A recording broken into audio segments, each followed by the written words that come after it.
नमस्कार दोस्तों, India news के डिजिटल प्लेटफॉर्म पे आपका स्वागत है। मैं हूं लखनऊ से रवि कुमार। इन दिनों जम्मू कश्मीर के पहलगांव में हुई आतंकी घटना को लेकर पूरे देश भर में गुस्सा और नाराजगी है।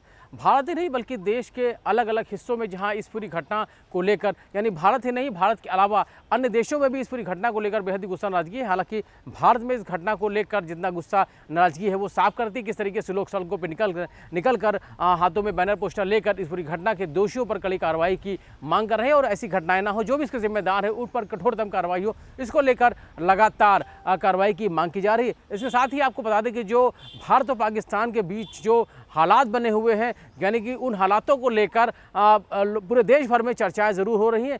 आपको बता दें कि पाकिस्तान के कब्जे वाले कश्मीरी पीओके में भारत के संभावित हमले की आशंका के चलते पूरी तौर पे हड़कंप मचा हुआ है और हाल ही में पीओके के प्रधानमंत्री के चौधरी अनवरुल हक ने घोषणा की अगर स्थिति बिगड़ती है तो क्षेत्र में आपातकाल लागू करने पर वो विचार कर सकते हैं। तो कहीं ना कहीं स्थितियों को लेकर ये उनकी तरफ से जो जानकारी है वो मिल रही है और इसके तौर पर उन्होंने विचार व्यक्त किया है कि ऐसे में अगर पाक अधिकृत कश्मीर पीओके में भारत के संभावित सैन्य कार्रवाई की आशंका के बीच जो हल्का मचा हुआ, उसके साथ ही पीओके के प्रधानमंत्री अनवरुल हक ने संकेत दिए कि अगर हालात बिगड़ते हैं तो क्षेत्र में आपातकाल लागू किया जा सकता है। सुरक्षा स्थिति को देखते हुए नीलम घाटी और नियंत्रण रेखा यानी एलओसी के पास संवेदनशील इलाकों में पर्यटकों के प्रवेश पर पूरी तौर पे रोक लगा दी है। इसके साथ ही लोगों से पूरी तौर पे सहयोग करने की अपील की जा रही है। इसके साथ ही आपको बता दें कि धार्मिक मदरसों को 10 दिनों के लिए बंद करने का निर्णय भी लिया गया है। इसको लेकर आदेश भी जारी कर दिया गया है। पीओके सरकार का दावा है कि भारत की आक्रामकता की स्थिति में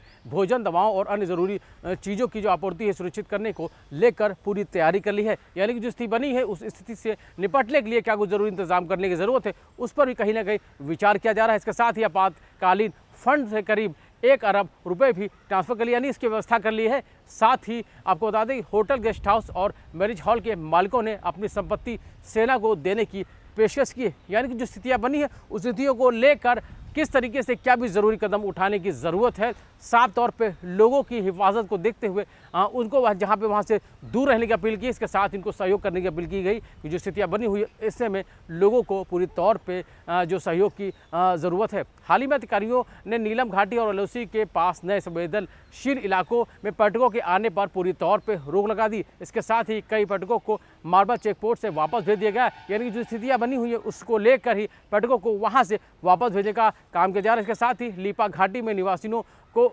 एलओसी के करीब जाने से पूरी तौर पे मना कर दिया गया है। साथ ही सुरक्षा एजेंसियों के साथ सहयोग करने के लिए भी अपील की जा रही है लोगों से, क्योंकि जो स्थितियाँ बनी हुई स्थितियों को देखते हुए सुरक्षा एजेंसियों का लोग सपोर्ट करें, सहयोग करें, इसको लेकर लगातार कोशिश की जा रही है और इसके लिए लोगों से अपील भी की जा रही है।